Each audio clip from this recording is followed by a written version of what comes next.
YouTube channel حرف حرف حقیقت پر ہم اپنے سامعین اور ناظرین کو ایک طویل غیر حاضری اور وقفے کے بعد ایک مرتبہ پھر خوش آمدید کہتے ہیں۔ آج ایک مختصر اخلاقی اور سبق آموز کہانی کے ساتھ آپ دوستوں کی خدمت میں حاضر۔ ٹائٹینک کی سیر کو گئی ٹائٹن آبدوز ڈوب گئی، اس پر بہت سارے لوگوں نے بہت کچھ لکھا، اور ٹائٹن کے ڈوبنے اور پھر ساتھ میں مجھے جو ایک استاد کا قصہ یاد آیا، ان دونوں میں مماثلت کیا ہے آج کی اس ویڈیو میں ہم جانیں گے، اور اس ویڈیو سے ہم سبق حاصل کرنے کی کوشش کریں گے۔ ہمارے ساتھ جڑے رہیے۔ بسم اللہ الرحمن الرحیم والصلاۃ والسلام علی رسول الکریم۔ السلام علیکم۔ اس امید کے ساتھ کہ آپ سب دوست خیریت سے ہوں گے اور اپنی زندگی کی خوشیوں سے لطف اندوز ہو رہے ہوں گے۔ اللہ آپ سب دوستوں کو خوش خرم رکھے۔ آئیے چلتے ہیں اس مختصر کہانی کی جانب۔ جی ہاں، ٹائٹن آبدوز میں سوار دو پاکستانیوں کی ہلاکت پر مختلف لوگوں نے مختلف باتیں لکھی۔ یاد رہے کہ اوشن گیٹ نامی آبدوز ٹائٹن کمپنی نے بنائی تھی، اور وہ ٹائٹینک جو 1912 میں سمندر میں ڈوب گیا تھا، اس کا ملبہ ابھی تک سمندر میں پڑا ہوا ہے۔ اس کی وزٹ اور اس کی سیر کو پہلے بھی بہت ساری آبدوز جا چکی ہیں، اور وہ واپس آ گئیں۔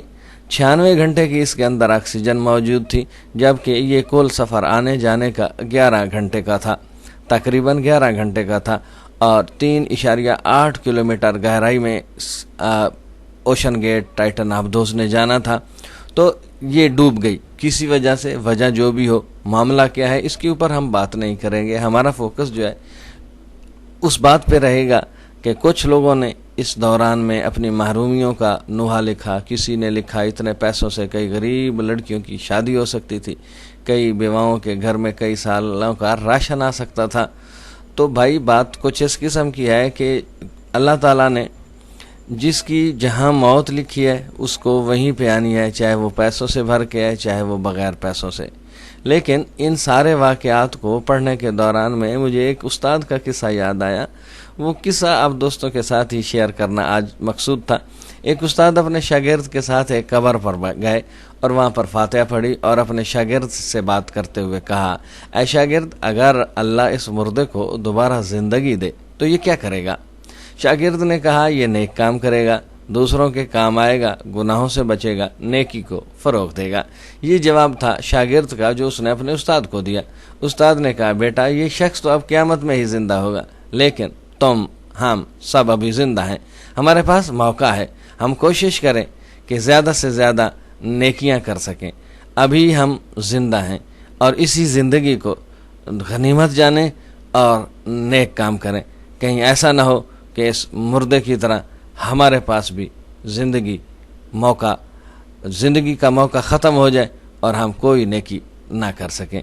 یہ تھی وہ بات جو استاد کے قصے اور ٹائٹن آبدوز میں دو پاکستانیوں کی ہلاکت کے حوالے سے مجھے یاد آئی، تو آپ دوستوں کے ساتھ شیئر کی۔ امید کرتے ہیں کہ آپ کو پسند آئے گی۔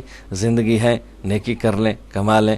زندگی کا کوئی پتہ نہیں کہ کب یہ موت کو گلے لگا لے، اور پھر ہمارے پاس وہی بات کہ قیامت کے دن جب بندہ اٹھے گا تو دعا کرے گا کہ مجھے ایک بار پھر زندگی دی جائے تاکہ میں نیک کام کر سکوں، لیکن تب تو بہت کچھ جا چکا ہوگا اور ایسا ممکن نہیں ہو سکے گا۔ لہٰذا اس زندگی کو غنیمت جانتے ہوئے ہمیں اچھے کاموں کو فروغ دینا چاہیے اور نیکی والی زندگی گزارنی چاہیے۔ اللہ ہم سب کو توفیق عطا فرمائے۔ امید کرتے ہیں یہ ویڈیو پسند آئے گی۔ ویڈیو پسند آئے تو چینل کو سبسکرائب کیجیے گا، ساتھ میں لگے بیل آئیکن کو ضرور دبائیے گا تاکہ اس طرح کی آنے والی ویڈیوز کے لگاتار نوٹیفیکیشنز آپ کو ملتے رہیں۔ اب تک کے لیے اتنا ہی، ملتے ہیں ایک نئی ویڈیو کے ساتھ۔ اپنی دعاؤں میں یاد رکھیے گا۔ اللہ ہم سب کا حامی و ناصر ہو۔